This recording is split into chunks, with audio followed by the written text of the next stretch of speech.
Hi everyone, Tom Slivick, and with me is Brian Oneto, Supervisor. How you doing, Brian? Doing good, thank you, Tom. I've had you come on because I know you and John Plaz, you sat on the LDRD, right? Yes, it's limited density rural dwelling, so right. LDRD. Mm-hmm. And that passed yesterday with the Board of Supervisors, am I right? Yes, it was a 5-0 vote. Okay, so Brian, what was the reason to come up with this? Well, how it came about, Tom, was I'd seen it years back and it looked intriguing, and I talked to some of the staff and they kind of looked at it, and I couldn't get a lot of support. Just people kind of doing other things, and then one day John Plaz went to a RCRC meeting, and he came back and was talking about it, and he said, he thought this might be a pretty good deal for the county. And I said, yeah, I think it is too. And so both of us started kind of working on it and got some more support from staff, and brought it forward. And what it does is it allows people in rural areas of the county to build a home, still a good home, but a little more affordable. And it's built to like a 1985 building code standard, which has a lot of the energy efficiency standards. And also, you don't have to put in fire sprinklers, where if you get out in a rural area, putting in a fire sprinkler system is very expensive. It's not like if you're on city water, a lot cheaper, a lot easier to do. If you're in rural lots, it's very expensive. And it would allow homes. That's because you have to come up with the water to be able to use. So you gotta have more water. You gotta have more water, bigger pumps. Okay. And it's pretty, talked to like one of the builders, I think it was Rick Cabry, testified at one of our meetings. The house he's doing is about $18,000 additional cost. That's a lot of money if you're out trying to build a home, especially with economics right now. People are hurting. If local people especially want to build a house, it's going to help them a lot. Okay. Now, one of the big, it wasn't a stumbling block, but one of the big items, and only got defined for yesterday's meeting, was what rural means. So what's their definition now, Brian? What's a working definition for that? You know, Tom, there was some discussion over that, and originally the board was saying like a 1-acre parcel that was outside community service district, and that was outside a city would qualify.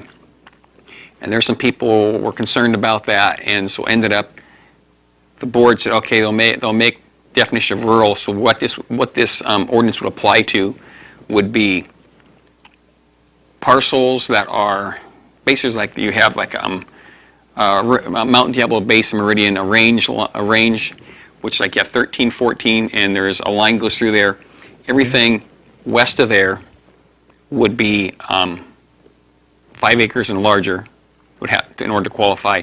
Everything above that would be can be whatever size it is, but planned developments would be excluded. Like Kirkwood would not be able to build a limited density. Okay, so that line is basically talking about a lot higher up, and where there people are probably putting in maybe. I believe you guys were talking about like hunting cabins or weekend cabins or whatever, but generally you do that on a much smaller scale than 5 acres, or right? Yeah, you're looking more like Silver Lake, Bear River, and some of those lots up there, 1/4 acre, maybe smaller.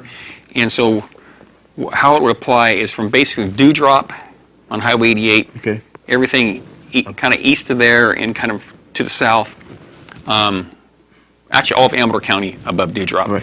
It would apply to that, excepting Kirkwood, which is a planned development. There you cannot build a home under the limited density rural dwelling. And so all the rest of the county below that line, you'd be able to build a LDRD house, excepting the cities.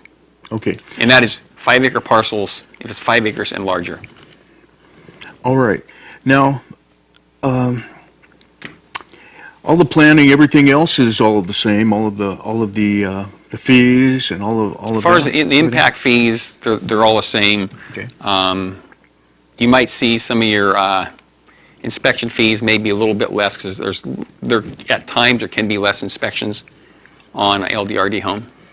So the inspection process then, it sounded to me, I attended a few of the meetings, that you get a final inspection Or do you get inspected through every phase of the building? You have a final inspection. I believe electrical is inspected also. Okay. So the concern that some had that these might be homes that would be built that would not be basically say up to code, or the idea that maybe they be considered like substandard, or that the board didn't see that as being an issue because they would be built to a very good code, actually, right? Exactly. It's kind of like, personally, I kind of viewed that a little bit as being a red herring.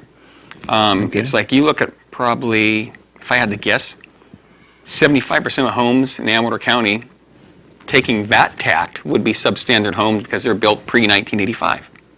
I mean, the house you live in is probably a substandard home. The house I grew up in was a substandard home. Which I think goes back probably past 50 years ago, the original part, and then there were additions that were put on it at the time. And it's probably a perfectly good house. And a lot of these homes that are built, they're perfectly good homes. Will they have the fire sprinklers, the LDRD? If you want to put them in, you can. If you don't under LDRD, you don't have to. All right, Brian, windows, how about windows? Did they have dual pane windows back at that time? I know I replaced almost all of my windows. And that's something, in the 85 building standards, you have the dual pane windows, the better energy windows. Would have to have a tempered glass. It appears no. And CAL FIRE got up and spoke, and they said they really don't see what the tempered windows accomplishes. Okay. So that would not be a requirement.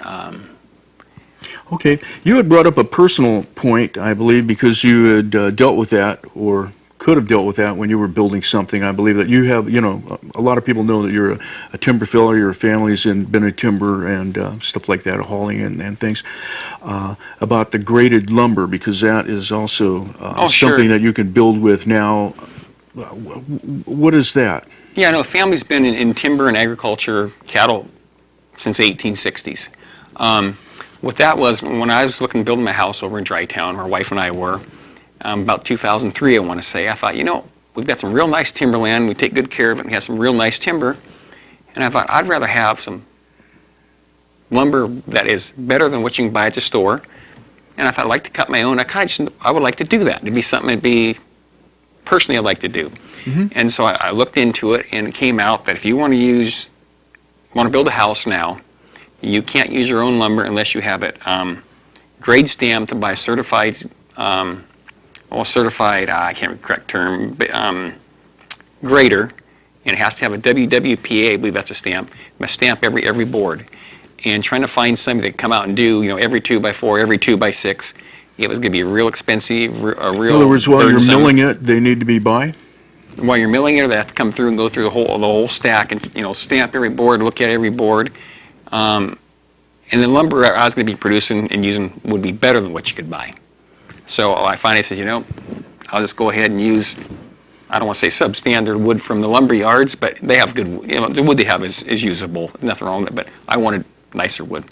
Well, like you had said, if you have timber and you wanted to make your ridge beam or something out of something that was off your land, and that's that's something very personal. You're building a home, and also it was made from the timber that was right here, in my lands or something like that. It sounds to me like what a lot of the early pioneers did, right? And this is something in order to do that, you'd have to have the building department say yes, what you have there will meet our criteria, and it's acceptable to use. You can't just go in there and use anything. So in a way, this is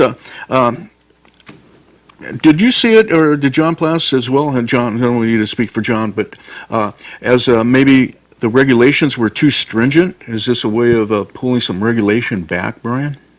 I don't know if I'd say that. I'd say it's a way of giving the people opportunity to build a house that's still a good, sound, affordable home, a little bit cheaper. Okay.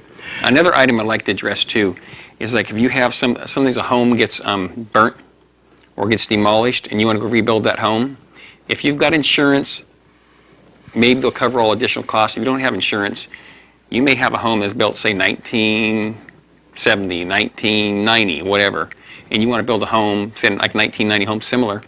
You can't build the home you had before. You have to build a 2014 building code, and it's going to be a lot more expensive. So this is where you can build a house. It's still a good, affordable home, and people can afford to do. Brian, when you were going through this, did you have people coming up to you and saying they thought this was a good idea, or how they would use this? Was it? I would say probably for every person that didn't like it, I probably had 8 to 10 that thought it was a good idea. Okay, and there were reasons?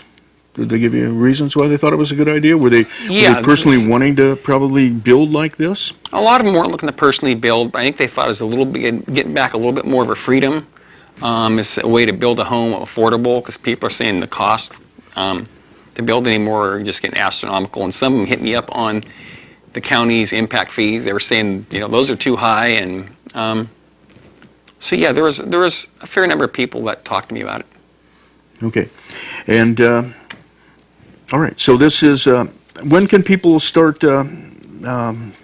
I guess pulling permits to build like this. How does that process work? We have about 1 minute. How does a person come in and say, "Oh, we have 1 more minute"? I'm sure you can get a hold of that. Tell us a little bit about the disaster council meeting at HHS. They had a disaster council meeting today at HHS, okay. And that's where a bunch of government agencies got together and we're talking about water, fire, what they saw as far as the drought, how severe it's going to be. It looks like it's fairly severe right now, and the National Weather Service is saying it looks like it's probably not going to get better, maybe worse. CAL FIRE was concerned about the fuel moistures. They're saying the fuel moistures right now are very low, and we're coming out of winter, and the fuel moistures are almost like, if I remember what he said correctly, almost like going into summer. Okay. Or more like at the end of summer, where the fuel moistures are like 50%, 60% in a lot of the all vegetation. It should be like 150%. So they're a little bit concerned about that. Okay. All right. So, Brian, I want to thank you for coming by and thank you, Tom. And talking about the LDRD and also continuing with concerns about the drought here in California. So, thanks for watching TSPN, and we'll see you again next time. You're watching Amador County's local television network, TSPN.